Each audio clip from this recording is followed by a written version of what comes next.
অকনিহত মই তোমালোকৰ চিন্ময়ী বাইদেউ আজি আকৌ তোমালোকলৈ লৈ আহিছো তোমালোকৰ অকনি গণিত পাঠ্যপুথি ইয়াৰে আজি আমি 13 নং অধ্যায় সানেকিৰ 2 নং অংকটি আলোচনা কৰিম এতিয়া 2 নং অংকটি লৈ যোৱাৰ আগতে আমি প্ৰথম অংকটিত কিনো শিকিছিলো অকনমান মনত পেলাও আহা আমি যে শিকিছিলো সানেকি মানে কি সানেকি কেনেকৈ আমি সাজিব পাৰো আৰু ইয়াৰ লগতে আমি পৰিবেশত পোৱা সানেকি আৰু মানুহে সজা সানেকিৰ বিষয়েও শিকিবলৈ পাৰিছিলো মনত পৰিছেনে বাৰু এতিয়া আহাচোন এই 2 নং অংকটিত কিনো আছে চাও এতিয়া চোৱা মোৰ পিছফালে বিভিন্ন ধৰণৰ আকৃতি দিয়া আছে এতিয়া ইয়াত কৈছে সানেকিবোৰ ক্ৰমত ৰং কৰো আহা এতিয়া চোৱাচোন সানেকিসমূহ কেনেকৈ দিয়া আছে এতিয়া প্ৰথম সানেকিটো চাও আহা চোৱাচোন এই গোলটোত প্ৰথমতে কি ৰং কৰিছে গোলপীয়া ৰং তাৰ পিছত এই আকৃতিটো চোৱা এই আকৃতিটো কি ৰং কৰিছে নীলা ৰং তাৰ পিছত আকৌ গোল আকৌ এই আকৃতিটো গোলটোত কি দিছে গোলপীয়া ৰং আৰু এয়া চোৱাচোন নীলা ৰং তোমালোকে ইয়াৰ আগৰ অংশটোতে শিকিছিলা একে আকৃতিয়ে কি হয় সানেকিত পুনৰাবৃত্তি হয় এতিয়া চোৱাচোন কেনেকৈ আছে গোলপীয়া নীলা এতিয়া ইয়াত কি ৰং হ'ব গোলপীয়া ৰং আৰু ইয়াত হ'ব নীলা ৰং নহয়নে এতিয়া ইয়াত চোৱা প্ৰথমতে গোল দিয়া আছে গোলটোত কি ৰং কৰিছে ডাঠ নীলা ৰং তাৰ পিছত এয়া চোৱা ইয়াৰ আধা অংশত এই গোলটোৰ আধা অংশত পাতল নীলা কৰিছে আকৌ ডাঠ নীলা আকৌ আধা অংশত পাতল নীলা এতিয়া কি হ'ব ডাঠ নীলা আৰু ইয়াৰ পিছত কি হ'ব পাতল নীলা আকৌ কি হ'ব ডাঠ নীলা এয়া চোৱা তাৰ পিছৰ সানেকিটো চাও হা ইয়াত দেখিছা এই আকৃতিটোত প্ৰথমতে কি ৰং কৰিছে ৰঙা ৰং তাৰ পিছত এই আকৃতিটোত নীলা ৰং তাৰ পিছত আকৌ ৰঙা ৰং আকৌ নীলা ৰং এতিয়া আমি কি ৰং কৰিম ৰঙা আকৌ ইয়াত কি ৰং কৰিম নীলা আকৌ ইয়াত কি ৰং কৰিম ৰঙা আকৌ নীলা ৰং কৰিম এতিয়া তোমালোকেও তোমালোকৰ পাঠ্যপুথিত থকা এই আকৃতিসমূহত ৰং কৰিব পাৰিবা এতিয়া চোৱাচোন মই ৰং কৰিলো কেনেকৈ দেখিছানে আমি ক্ৰমত এনেকৈ ৰং কৰিলো আৰু চোৱাচোন আকৃতিসমূহত ৰংবোৰ কেনেকৈ পুনৰাবৃত্তি হৈছে আৰু এনেকৈ কি হৈছে সানেকিৰ সৃষ্টি কৰিছে দেখা পাইছানে ইয়াৰ পিছত চাওচোন আহা ইয়াত কৈছে আকৌ সানেকিবোৰ সম্পূৰ্ণ কৰো আহা এতিয়া আকৌ ইয়াত চোৱা কিছুমান আকৌ আকৃতি দিছে প্ৰথম আকৃতিটো চোৱাচোন এটা দিছে তাৰ পিছত দুটা আকৌ এটা এতিয়া কি হ'ব পুনৰাবৃত্তি হয় দেখিছানে এতিয়া ইয়াত কি হ'ব দুটা হ'ব এতিয়া আমি ইয়াত দুটা আকৃতি এনেকৈ আঁকিম তাৰ পিছত আকৌ কেইটা হ'ব আকৌ এটা হ'ব ইয়াৰ পিছত চোৱাচোন এই মুখখনে হাঁহি আছে তাৰ পিছত এই মুখখন দেখিছানে দুখ কৰি আছে আকৌ হাঁহি আছে এতিয়া আকৌ কি আকৃতিৰ মুখ হ'ব দুখ কৰি থকা আকৃতিৰ মুখ হ'ব ইয়াত আমি এনেকৈ দুখ কৰি থকা আকৃতিৰ মুখ আঁকিম তাৰ পিছত আকৌ কি হ'ব এয়া আকৌ হাঁহি থকা মুখ এখন হ'ব এতিয়া ইয়াৰ পিছত চোৱা এই কাৰডাল এইডাল আছে ওপৰলৈ আৰু এইডাল তললৈ আকৌ এইডাল ওপৰলৈ এতিয়া কি হ'ব হয় এতিয়া আমি আঁকিম তললৈ তাৰ পিছত আকৌ আমি ওপৰলৈ আঁকিম দেখিছানে ইয়াত চোৱা মই এনেকৈ আঁকিলো দেখিছানে এতিয়া চোৱা সানেকিত কি হয় প্ৰত্যেকটো আকৃতিয়ে পুনৰাবৃত্তি হয় দেখিছানে এতিয়া ইয়াৰ পিছত চাও আহা ইয়াত সংখ্যাৰ সানেকি কৰিবলৈ দিছে সংখ্যাৰ সানেকিসমূহ সম্পূৰ্ণ কৰো আহা এতিয়া সংখ্যাৰ সানেকি দিছে এতিয়া চাওচোন আহা প্ৰথমটো কৰো প্ৰথমতে ইয়াত কি দিছে 4 আছে তাৰ পিছত 5 আছে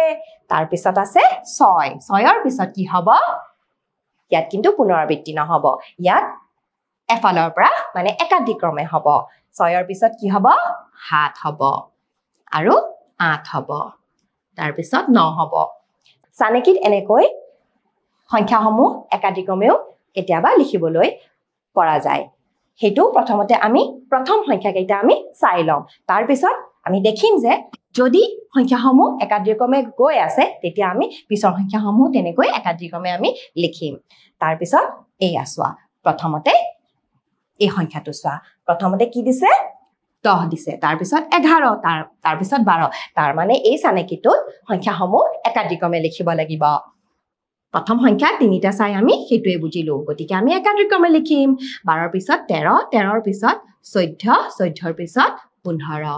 আমি এনেকৈ প্ৰথমতে সংখ্যাসমূহ চাই ল'ব লাগিব এতিয়া ইয়াৰ তলত চোৱা তলত দেখা পাইছানে পিছৰ ফালৰ সংখ্যাসমূহ দিয়া আছে আগৰ ফালৰ সংখ্যাসমূহ দিয়া নাই এতিয়া পিছৰ ফালৰ সংখ্যাসমূহ কেনেকৈ দিছে চাওঁ আহা 16 দিছে 16 17 টো নাই 18 দিয়া আছে 18 ৰ পিছত 20 দিয়া আছে তাৰ মানে এটা সংখ্যা এৰি এটা সংখ্যা দিয়া হৈছে এতিয়া ইয়াৰ আগৰ সংখ্যা কেইটাও আমি তেনেকৈ এটা সংখ্যা এৰি আগৰ ফাললৈ এনেকৈ লিখিব লাগিব মানে বিপৰীত ক্ৰমত আমি যদি লিখো তেতিয়াও আমি চানেকিটো সম্পূৰ্ণ কৰিব পাৰিম এতিয়া চাওঁচোন আহা এই সহজ পদ্ধতিৰে বিপৰীত ক্ৰমে আমি এটা এৰি এটা সংখ্যাসমূহ লিখো এতিয়া 16 16 ৰ আগত এটা এৰিলো 15 15 ৰ আগত কি হ'ব 14 হ'ব এতিয়া 14 ৰ আগত এটা এৰিলো 13 13 টো এৰিলো 13 ৰ আগত কি হ'ব 12 হ'ব 12 ৰ আগত আমি 11 এৰিলো 11 ৰ আগত কি হ'ব 11 এৰি 10 হ'ব এতিয়া দেখিছানে আমি বিপৰীত ক্ৰমে সংখ্যাসমূহ লিখিলো আৰু এই চানেকিটো সম্পূৰ্ণ কৰিলো ইয়াৰ পিছলৈ যাওঁচোন আহা ইয়াত চোৱা ইয়াত কৈছে ডেভিডে আঙুলিৰ ছাপ ব্যৱহাৰ কৰি বিভিন্ন চানেকি সাজিছে এই চানেকি সমূহ চাই আমিও বিভিন্ন চানেকি সাজিবলৈ যত্ন কৰোচোন এতিয়া চোৱাচোন ডেভিডে কি কৰিলে হাতৰ আঙুলিত ৰং সানি এনেকৈ ছাপ দি এটা ফুলৰ সৃষ্টি কৰিলে দেখিছানে হাতৰ আঙুলিৰ ছাপেৰে এই ফুলটো সৃষ্টি কৰিছে আৰু এই ফুলত আঙুলিৰ এই চানেকিটো দিছে দেখিছানে আৰু ঠিক তেনেকৈ আঙুলিৰ এই চানেকিৰে চোৱাচোন কেনেকৈ এই ফুলপাহৰ সৃষ্টি কৰিলে আৰু ইয়াত পখিলাত চোৱাচোন কেনেকৈ হাতৰ আঙুলিৰ ছাপেৰে এই চানেকিটো তৈয়াৰ কৰি পখিলাটো সৃষ্টি কৰিলে দেখিছানে ইয়াৰ পিছলৈ যাওঁ আহা এতিয়া চোৱাচোন আঙুলিৰ ছাপেৰে চানেকি সাজু আহা এতিয়া চোৱাচোন আঙুলিত আমি ৰং সানি কেনেকৈ চানেকিৰ সৃষ্টি কৰিলো এতিয়া চোৱা ৰঙা ৰঙেৰে এয়া তিনিটা আঙুলিৰ ছাপেৰে ৰঙা ৰং তাৰ পিছত নীলা ৰং তাৰ পিছত ৰঙা ৰং আকৌ নীলা ৰং এইটো এটা চানেকি হ'ল তাৰ পিছত ইয়াত চোৱাচোন হাতৰ আঙুলিৰ পাঁচটা হাতৰ আঙুলিৰে আমি এই অকণমানি মৰম লগা এই পতংগটো আমি সৃষ্টি কৰিলো তাৰ পিছত চোৱা হাতৰ আঙুলিৰ নীলা ৰঙা নীলা ৰঙা নীলা ৰঙা আৰু লগতে মুখ কেইখন আঁকি দি এটা চানেকিৰ সৃষ্টি কৰিলো তোমালোকেও তেনেকৈ তোমালোকৰ হাতৰ আঙুলিত ৰং কৰি চাপেৰে বিভিন্ন ধৰণৰ চানেকিৰ সৃষ্টি কৰিব পাৰা ইয়াৰ পিছত চাওঁ আহা ইয়াত কৈছে মীনা বাইদেউৰ সংগীত বৰ প্ৰিয় ছাত্ৰ ছাত্ৰীসকলৰ লগত তেওঁ সংগীতৰ সাত সুৰৰ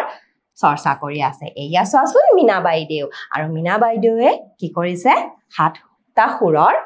সংগীতৰ চৰ্চা কৰি আছে এতিয়া চাওঁচোন আহা এই সাতটা সুৰনো কি ইয়াতে কৈছে সংগীতৰ এই সাতটা সুৰক বিভিন্ন ধৰণে সজাও আহা এতিয়া এই সাতটা সুৰ কিনো চাওঁ আহা চোৱাচোন সা ৰে গা মা পা ধা নি এয়া হৈছে সাতটা সুৰ আৰু এই সাতটা সুৰৰ সহায়তে গানবোৰৰ সুৰ দিয়া হয় এতিয়া চাওঁচোন আহা প্ৰথমতে কেনেকৈ চানেকিৰ সৃষ্টিৰে এতিয়া এই সাতটা সুৰৰ সহায়েৰে গানৰ বিভিন্ন ধৰণৰ সুৰ দিয়া হয় এতিয়া চাওঁচোন আহা ইয়াত কৈছে বিভিন্ন ধৰণেৰে এই সাতটা সুৰক সজাবলৈ এতিয়া আহাচোন সজাও প্ৰথমতে কেনেকৈ সজাইছে চাওঁ আহা এতিয়া চোৱাচোন প্ৰথমতে এতিয়া সা সা লিখিছে চোৱাচোন সা সা তাৰ মানে সাতটা সুৰৰ প্ৰথম সুৰটো দুবাৰ লিখিছে তাৰ পিছত আকৌ ৰে ৰে দেখিছানে দ্বিতীয় সুৰটোত আকৌ দুবাৰ লিখিছে তৃতীয় সুৰটো দুবাৰ লিখিছে তেনেকৈ আমি চতুৰ্থ সুৰটো কেইবাৰ লিখিম হয় চানেকিত দুবাৰ লিখিম আৰু দুবাৰ লিখি এই চানেকিটো আমি এনেকৈ লিখি গৈ থাকিম মা মা তাৰ পিছত এয়া চোৱা পা পা পা তাৰ পিছত ধা ধা তাৰ পিছত নি নি এতিয়া সাতটা সুৰক কেনেকৈ সুৰেৰে গোৱা হয় চাওঁচোন আহা সা ৰে গা মা পা ধা নি এতিয়া এই চানেকিটো সুৰ দি চাওঁ আহা সা সা ৰে ৰে গা গা মা মা পা পা ধা ধা নি নি দেখিছানে সুৰ দিলে এনেকৈ আমি চানেকিটোত সুৰ দিব পাৰো ইয়াৰ পিছৰটো চাওঁচোন আহা ইয়াত চোৱা সা ৰে লিখা আছে তাৰ মানে প্ৰথমটো আৰু দ্বিতীয়টো লৈছে দেখিছানে এতিয়া চোৱা ৰে গা ইয়াৰ পিছত ৰে গা হ'ল দ্বিতীয়টো আৰু তৃতীয়টো লৈছে দেখিছানে তাৰ পিছত গা মা তাৰ মানে তৃতীয়টো আৰু চতুৰ্থটো লৈছে এতিয়া আমি কোনটো লম বাৰু তাৰ পিছত আমি লম এই মা পাটো লম লিখো আহা মা পা লিখিলো তাৰ পিছত কি লম পা ধাটো লম এতিয়া পা ধা তাৰ পিছত কি লম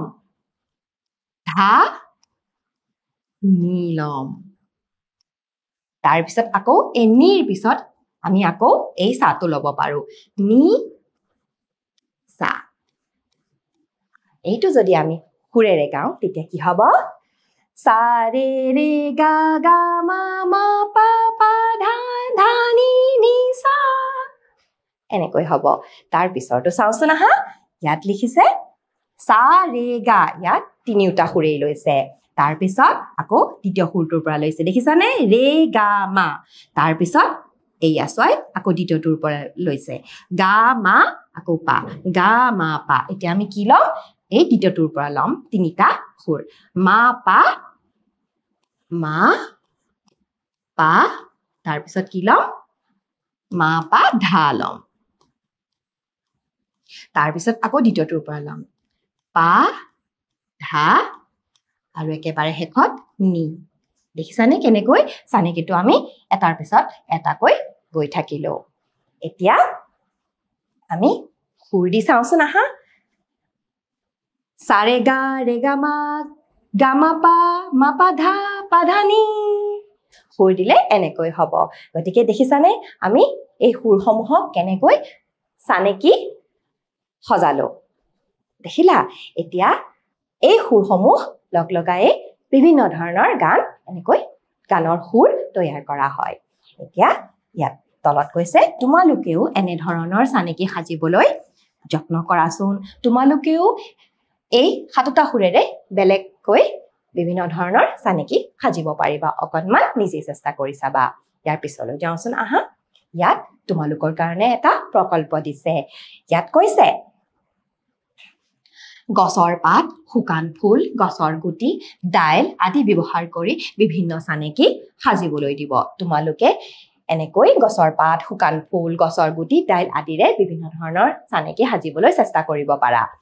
আৰু ইয়াৰ তলত কৈছে গছৰ পাত ভেন্দি পিয়াজ আলু আদি কাটি সেইবোৰত ৰং লগাই কাগজত ছাপ দি বিভিন্ন চানেকি সাজিবলৈ দিব তাৰ পিছত গছৰ পাতত ৰং সানি তাৰ পিছত ভেন্দিত ৰং সানি ভেন্দিটো কাটি তাত ৰং সানি পিয়াজটো কাটি তাত ৰং সানি আলুটো কাটি তাত ৰং সানি তোমালোকে বিভিন্ন ধৰণৰ চানেকি প্ৰস্তুত কৰিব পাৰা এতিয়া চাওঁচোন আহা এনে ধৰণে তোমালোকে চানেকি প্ৰস্তুত কৰিব পাৰা এতিয়া চোৱা ইয়াত পাতেৰে কেনেকৈ দেখিছানে চানেকি সাজিছে ৰঙা হালধীয়া তাৰ পিছত এইয়া চোৱাচোন আকৌ বেলেগ আকৃতিৰ পাত লৈ এনেকৈ চানেকি সাজিছে তোমালোকেও এনেকৈ বিভিন্ন ধৰণৰ পাত গোটাই এনেকৈ চানেকি সাজিব পাৰা ইয়াৰ পিছত চোৱাচোন শুকান ফুলেৰে এনেকৈ চানেকি সাজিছে তাৰ পিছত এইয়া চোৱা গছৰ গুটিৰ সহায়ত এইয়া চানেকি সাজিছে দেখিছানে গছৰ গুটিৰে কেনেকৈ ফুল বনাইছে এতিয়া ইয়াৰ পিছত চোৱা এয়া